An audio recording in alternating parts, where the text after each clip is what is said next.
Bonjour à tous, j'espère que vous allez tous très bien pendant cette période. Alors on se retrouve aujourd'hui pour une nouvelle vidéo. Donc ça consiste à parler une journée type d'un jeune sapeur-pompier. Alors un jeune sapeur-pompier, il faut savoir que c'est des cours théoriques et pratiques qui se déroulent pendant environ une année scolaire, on va dire de septembre à juin, voire fin juin. Alors les cours en général, je dis bien en général, et là je vais vous parler dans mon département dans cette vidéo. Les cours se déroulent généralement soit le mercredi ou soit le samedi, matin ou après-midi. Donc le mercredi c'est plus souvent l'après-midi et moi le samedi en tout cas pour moi c'est le matin. Je connais d'autres casernes aux alentours qui font l'après-midi. La journée type, donc moi je vais bien parler dans mon département et dans ma caserne parce que ça peut varier en fonction des casernes. Moi je me rejoins le samedi matin, on doit y être entre 8h15 et 8h30. À 8h30 nous sommes en rang formé au garde à vous à présenter notre section. Alors il y a ce qui s'appelle un JSP de jour dans ma caserne. Donc le JSP de jour c'est celui qui est chargé de mettre au garde à vous toute la section, de ramener également à goûter, donc un gâteau, une pâtisserie, enfin bref, pour une petite collation à 10h. Une fois rassemblés, nos instructeurs arrivent, ils nous donnent l'ordre du jour, ce qu'on va faire, cours théorique ou cours pratique, ou alors du sport, ou encore d'autres choses. Une fois que l'instructeur a donné toutes les instructions, nous nous remettons garde à vous, ou nous enlevons des rangs. Nous allons ensuite soit en classe pour faire du cours théorique, ou alors on va directement dehors pour faire des manœuvres. Alors en première année, en jeune sapeur-pompier de niveau 1, en général, c'est plus du cours, on va dire, théorique. Donc on va plus être assis longuement sur une chaise à écouter, apprendre les grades, apprendre les différentes manœuvres, mais tout à les mettre dans la tête. Et ensuite, vers la deuxième année, on va faire énormément, et moi j'ai fait beaucoup de cours pratiques, en tout cas dehors à faire des manœuvres en JSP2. Donc ça veut dire que par exemple, de 8h à 10h, vous allez faire votre cours pratique, vous allez apprendre les différentes manœuvres, vous allez apprendre les grades, vous allez apprendre plein d'autres choses. Ensuite, vous allez faire une petite pause voilà, pour, on va dire, bien s'oxygéner, manger un petit truc, boire un coup. Ensuite, on repart en cours. Moi, c'est aux environs de midi et demi.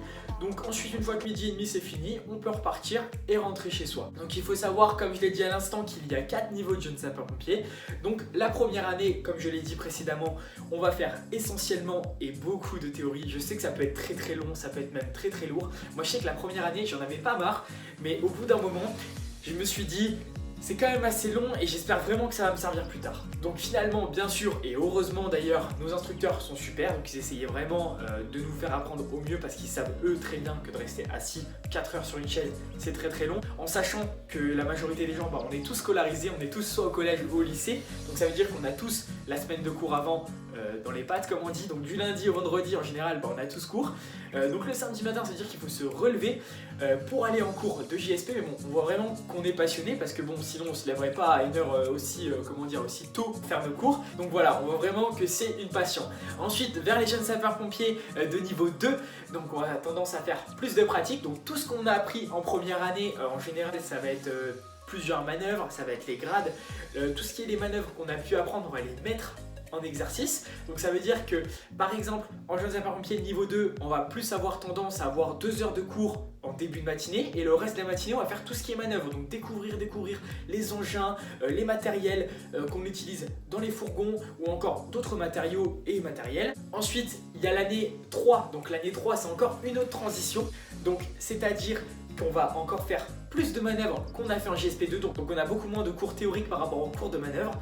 Donc par exemple moi ça peut aller, il y a des semaines où je fais que des manœuvres, par exemple il y a une semaine où je vais faire 4 heures de manœuvres d'affilée. Donc il ne faut pas oublier qu'à chaque fin de cycle, donc un cycle c'est JSP 1, 2, 3 ou 4, donc à chaque fin de cycle on a ce qui s'appelle une épreuve. Donc moi en JSP1, en tout cas dans mon département je parle encore, j'ai eu que un QCM écrit, donc de 20 questions où il fallait répondre et avoir minimum 12 pour pouvoir passer à l'année supérieure, donc en JSP2. En JSP2 donc j'ai eu un QCM écrit plus des manœuvres, donc j'avais plusieurs manœuvres, donc pour les GSP ou les SPV qui sont là ça va être par exemple mise en œuvre de l'aérie, 30 manœuvres de BAT, donc d'attaque, binôme d'attaque. Il y a eu aussi le LSPCC, donc le lot de sauvetage et de protection contre les chutes, c'était mise en progression sur toiture si je me trompe pas. Il y avait encore d'autres manœuvres.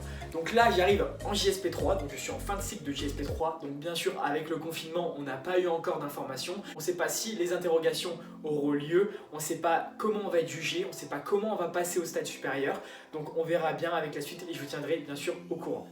N'hésitez pas d'ailleurs à me dire en commentaire quel jour est votre cours de JSP, en quelle année vous êtes et ce que vous faites actuellement.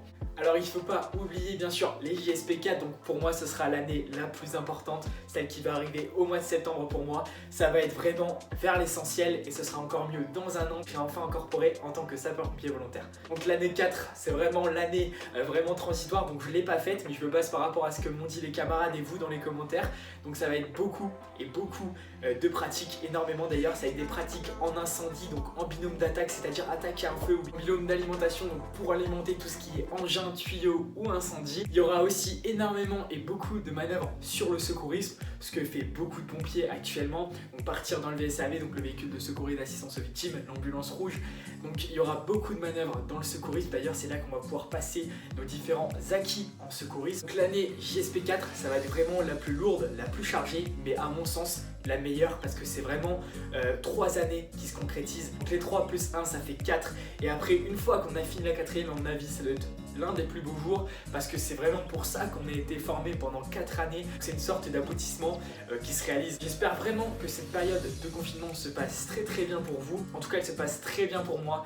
Merci beaucoup, merci vraiment pour vos commentaires. On a dépassé les 600 abonnés, franchement pour moi c'est juste énorme. Déjà 100 abonnés c'était juste énorme, parce que je me rends compte que c'est impossible à faire rentrer dans une maison ou peu importe. Ça me fait plaisir, vos messages privés Insta sont super, vraiment. N'hésitez pas à me suivre sur ma page Instagram, vous êtes de plus en plus nombreux en tout cas à m'envoyer au moins des messages et de soutien, et en tout cas des questions, et ça me fait super plaisir.